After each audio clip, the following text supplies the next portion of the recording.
Hello friends, welcome to அழகு சமையல் அனுபவ சமையல். இன்னைக்கு நம்ம சேனலில் பாம்பே ஹல்வா எப்படி பண்ணுறதுன்னு பார்க்கலாம்.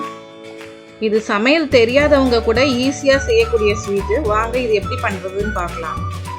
இப்போ இதுக்கு தேவையான பொருட்கள்லாம் என்னன்னு பார்த்துடலாம். கார்ன்ஃப்ளவர் 1 கப்பு, இது 100 கிராம்ஸ் இருக்கும். இதை கலந்துக்கிறதுக்கு நம்ம 2 கப் தண்ணி எடுத்துக்கணும். அதே மாதிரி சர்க்கரை 2 கப்பு, இது 200 கிராம் சர்க்கரை வரும். இதை கலந்துக்கிறதுக்கு 1.5 கப் தண்ணி வேணும். நெய் 4 டேபிள் ஸ்பூன் போல் வேணும். முந்திரி உங்களுக்கு ஏற்ற மாதிரி சேர்த்துக்கோங்க. Lemon juice 1 teaspoon. Food colour kesari colour எடுத்துக்கலாம், இல்லை என்ன கலர் நீங்கள் வேணுமோ எடுத்துக்கலாம், அது ஒரு 1/4 டீஸ்பூன். ஏலக்காய் தூள் ஒரு 1/2 டீஸ்பூன்.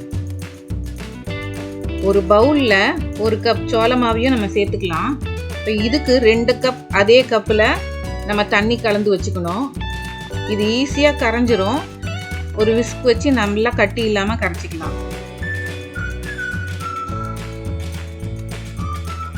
ஈஸியாக கரைஞ்சிரும். ஒரு 5 நிமிஷத்துலலாம் கரைஞ்சிரும்.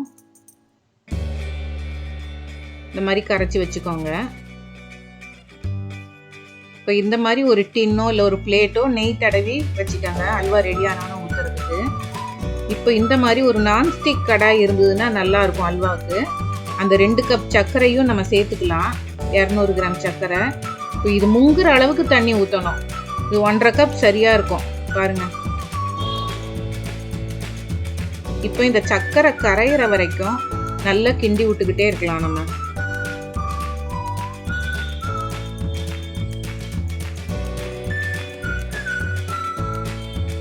பாருங்க, சர்க்கரை நல்லா கரைஞ்சி வருது.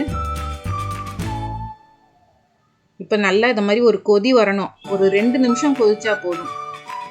கம்பி பாகு அந்த மாதிரி எதுவுமே கிடையாது.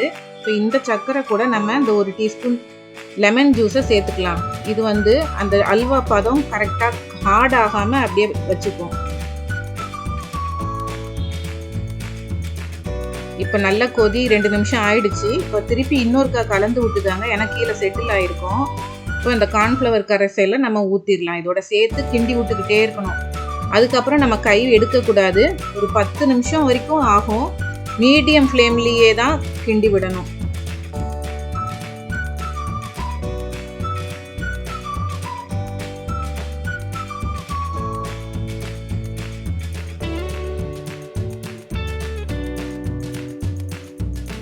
பாருங்க, ஒரு 5 நிமிஷம் கழிச்ச உடனே எனக்கு தெரியுது பாருங்க, திட்டு திட்டா தெரியுது பாருங்க, கட்டியாகி வருது. இப்போ நல்லாவே இறுக்கிட்டு வருது.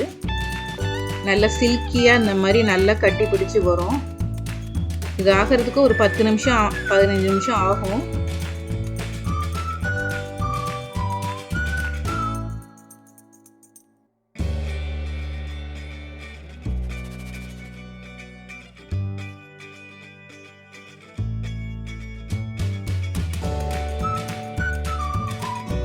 இப்போ பாருங்கள், இந்த கேசரி கலர் ஃபுட் கலர் நம்ம எது வச்சுருக்கோமோ அதை சேர்த்துக்கலாம் உள்ள. இப்போ ஈஸியாக கலந்துக்கும். நல்லா கலந்து கொடுத்துக்கலாம். இது கூடயே ஏலக்காய் பொடியும் உள்ளே சேர்த்துக்கோங்க. இப்போ எல்லாம் நல்லா கலந்த உடனே மெதுவாக நெய் ஒரு டேபிள் ஸ்பூனாக நம்ம ஆட் பண்ணிக்கலாம். ஒரு 3 பேட்சாக நம்ம பிரித்து ஆட் பண்ணிக்கலாம். இந்த நெய் எல்லாமே உள்ளே இழுத்துக்கும். 1 நிமிஷம் கேப்பில் 3 தடவை நம்ம சேர்த்துக்கலாம்.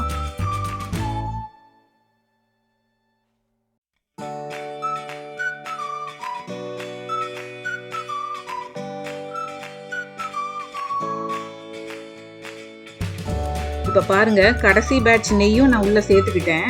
இப்போ இதெல்லாம் உள்ளே இழுத்துக்கிட்டு வேகும். இது மொத்தமாகவே ஒரு 15 நிமிஷம் ஆகும். இந்த மாதிரி நல்லா கிண்டி விட்டு வேக வச்சுக்கோங்க. அப்போ தான் நமக்கு பீஸ் போடுறதுக்கு சரியான பக்குவம் வரும். அது கூட கடைசியில் நம்ம முந்திரி பருப்பை சேர்த்துக்கலாம். இப்போ இந்த முந்திரி பருப்பு வறுத்ததுலாம் கிடையாது, இந்த நெய்யோடு சேர்ந்து அதுவே வறுபட்டுரும், நல்லா கிறிஸ்பியாக ஆகிடும். இப்போ பாருங்கள், டோட்டலாக ஒரு 15 நிமிஷத்துக்கு அப்புறம் நமக்கு அல்வா நல்லா ரெடி ஆகிடுச்சு. இப்போ கிரீஸ் பண்ணி வச்சுருக்கிற ட்ரேக்கு நம்ம மாற்றிடலாம்.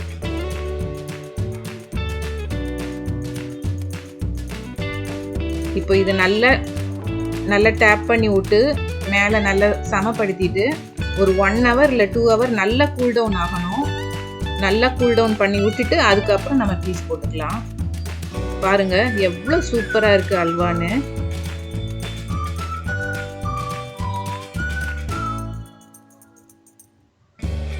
நம்ம ஹோட்டலில் கடைகளில் வாங்குற அதே டேஸ்ட்டில் இருக்கோங்க. நீங்களும் ட்ரை பண்ணி பாருங்கள்.